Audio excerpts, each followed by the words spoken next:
دیکھیے کوشچن کیا کہ ایک عورت تھی، اس نے ایک شخص سے نکاح کیا، بیٹا پیدا ہوا، پھر اس نے کسی طرح طلاق وغیرہ لے کر ایک اور شخص سے شادی کی جس سے اس عورت کی بیٹی پیدا ہوئی۔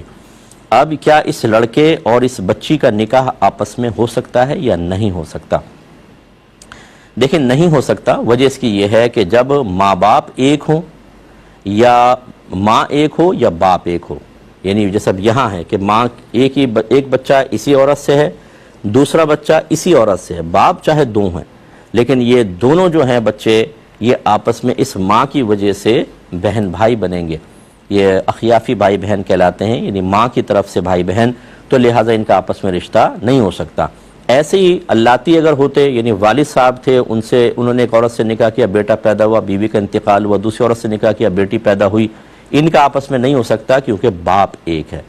ہاں اگر یہ صورتحال ہوتی، یہ ایک جوڑا ہے، یہ ایک جوڑا ہے، ان کے بیٹا پیدا ہوا، ان کے بیٹی پیدا ہوئی، اس میں شوہر مر گیا، اس میں سے بیوی مر گئی، انہوں نے آپس میں نکاح کیا، اب آپ دیکھیں یہ جو آپس میں بچے ہیں، اس لڑکے کے ماں باپ علیحدہ، اس لڑکی کے ماں باپ علیحدہ، ان دو بچوں کا نکاح آپس میں ہو سکتا ہے، اور جب ہو سکتا ہے تو اس کا مطلب یہ ہوا کہ یہ آپس میں نامحرم ہیں۔ بہت سارے لوگ ایسے ہوتے ہیں کہ ان کے بچے بڑے بڑے ہوتے ہیں،